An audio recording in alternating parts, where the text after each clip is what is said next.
This is Saints 4 Takeaways, sponsored by American Men Roofing.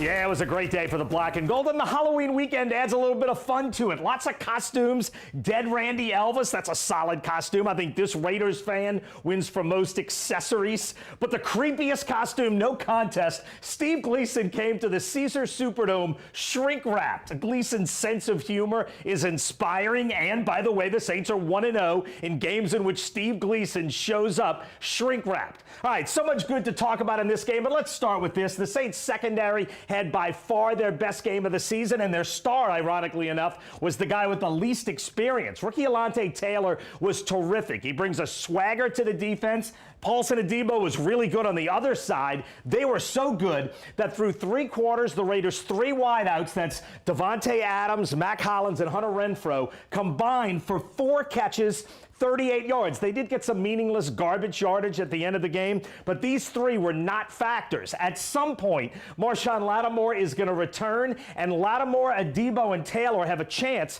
to be a really good threesome. And the DBs did get a chance to celebrate. Tyrann Mathieu got his second interception of the season. The best day of this season for the Saints DBs. Derek Carr's numbers will bear that out. We'll get to those in a minute. At number 3, we got a reminder of just how special Alvin Kamara is. Kamara was on. Pete Carmichael banged that drum all day. These are Kamara's numbers: 18 carries, 10 targets. That means 44% of the Saints offense ran through Alvin Kamara. Kamara has been used that much 7 times now in his career. Once in 18, once in 19, 4 times last season, and once this season. And guess what? The Saints are 7-0 in those games. Now, were the Saints putting Kamara at a higher risk of injury by using him so much? Of course they were, but they were also 2-5, and overworking your best player was the right call. At number 2, the best thing going forward for the Saints, their defensive line had their best game.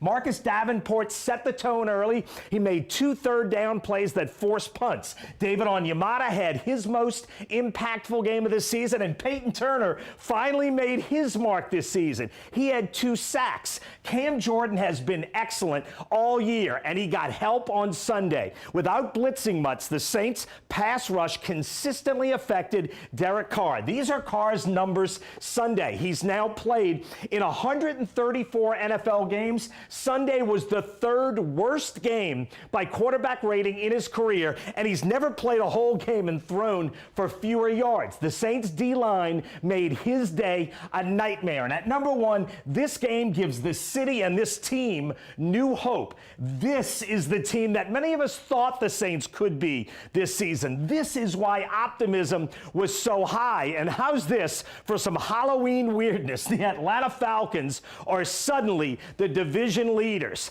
But this Saints team we saw Sunday is absolutely good enough to win this division, and that is my number 1 takeaway from the routing of the Raiders.